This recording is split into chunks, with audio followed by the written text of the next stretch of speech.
Hello everyone, welcome back to Naomi's Bookshelf. I am a big classics reader and watcher of adaptations if you are new here, and I was in a mood to watch a classic, so I figured I'd watch a classic that is one that I recently read, and so I can compare them. So I recently, as in today of filming, I watched Anna Karenina. As you can tell by the title, it's going to be a comparison. But movie or book, or how are they different? So this one I was very interested to watch. I have owned this DVD for a couple of years now. I have watched it before I read the book, and then as I watched it, I was engrossed and I wanted to read the book, and so I picked up this chunker of a beast and read that. So this is going to be a bit of a book to movie adaptation. How do I feel about it kind of thing. Now, these are both very good, but very different in some ways. So let's start off with what I really liked about the movie. It's really glaring, so I'm not gonna hold it up anymore. I really enjoyed how it was I really enjoyed how it was filmed. So it's filmed every single room, I believe, if I'm correct in this, every time they filmed inside, they were inside a theater, like one theater. They filmed everything inside the theater, I believe. There were several scenes that took place outside, so those could not have happened in the theater, I believe at least. But I definitely liked this aspect where, like, even going up into the rafters to mimic a busy street in Moscow or something, those kind of things were really interesting. I really enjoyed that kind of directing choice. I felt like it added something new and it was creative to the story. Another thing that I found very interesting about this version is that it had a lot of musical elements, like dance elements. It's not a musical. No one sings really, unless I think they were just like someone who sang intentionally. But other than that, like, no one sings. It's not a musical, but the music was very heavy and very prominent, and I didn't mind it at all. I felt like it added to the story. But then also, a lot of the times, there would be dance movements going on for simple things, like when Anna's getting dressed by her maid at the very beginning. Her maid is moving very much in a dance-like motion in a circle around her, getting her dressed. It was very musical in style, but it's not a musical. It was very interesting. I definitely enjoyed it though. I found it to be on the interesting side of things. I definitely, as I was watching it this time and not the first time, I felt no sympathy for Vronsky because he's not a good guy in my opinion. I really struggled to feel sympathy for Anna in that situation, as I mean, after reading the book, you really see it's a creation, like her own making. She made her style of that. What am I saying?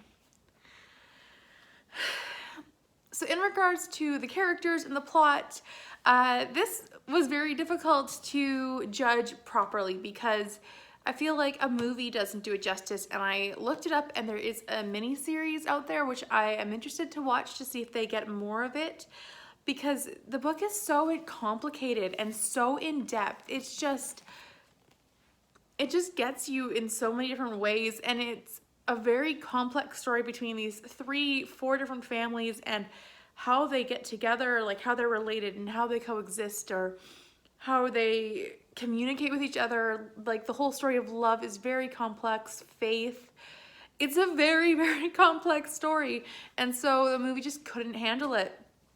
And I found that, so if you've read the book, they cut out the entire country section where everyone's in the country. They cut it out completely. That didn't happen in the movie at all. And I mean, if you watch this, you know my feelings.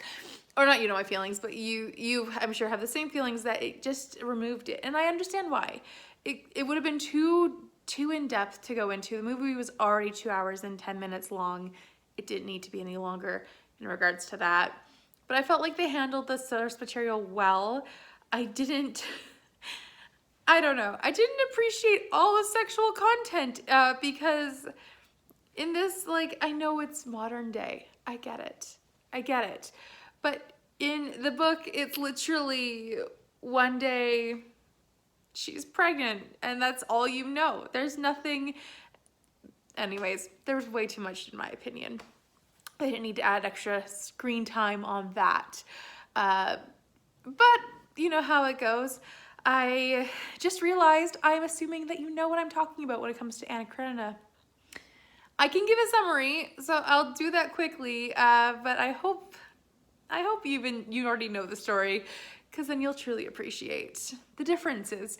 So Anna Karenina is about a woman who she is cheating on her husband, and she's in an affair, and then it's about her brother and his wife, and then his wife's sister and her potential love interest. It's a complicated, like I've been saying that word a lot in this video, complicated story. Really great though. Highly recommend. Loved this book.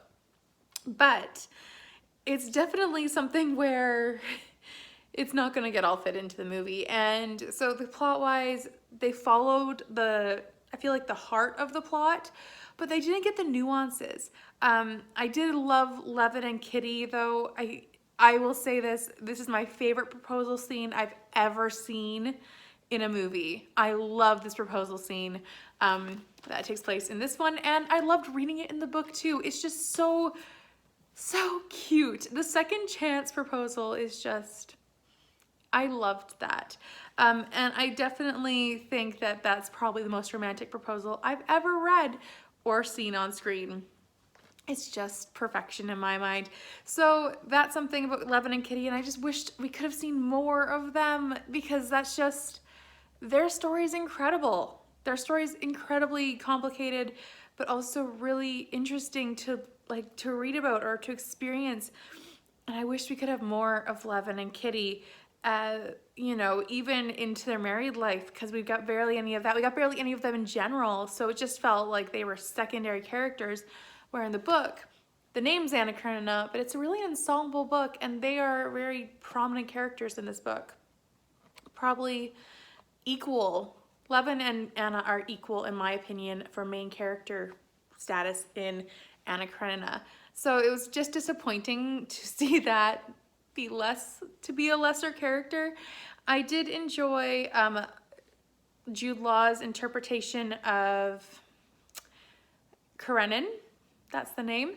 I feel like a lot of people judge him harshly, but I felt like Jude Law did a great job of really interpreting him and trying to bring him into a human level and not villainize him. And then Kiera Knightley did a great job as Anna. I really did enjoy watching her go through those struggles that Anna went through. But at the same time, I also, for my morals, I was like, a want doesn't justify doing something. And that's the whole problem with this book too, is like, where's the line? So it was kind of an interesting one where it's like, I didn't like that emphasis necessarily in the movie. That is the emphasis of the book, but it's a lot more detailed and a lot more depth. There's a lot more depth to it, and it just was lacking. I think the depth was lacking in the movie. I really did enjoy the movie, but it was something where I prefer the book. So that is my short mini review of Anna Karenina, the movie. This one came out in 2015, I believe. I don't know for sure, 2012 maybe. And obviously this is a classic. I definitely enjoyed them both. Watch the movie if you are interested in it, or read the book if you feel brave, and let me know. I did do a complete review of the book. I will link it. It's just one of these things that I like doing, reviewing giant classics, which I feel like that qualifies. So I did a big review on it. I will link it if you would like to go check out my complete thoughts on the original source material. But yeah, thank you so much for watching. Please subscribe if you would like to, and like this video. I will see you all next time with another video. Bye for now.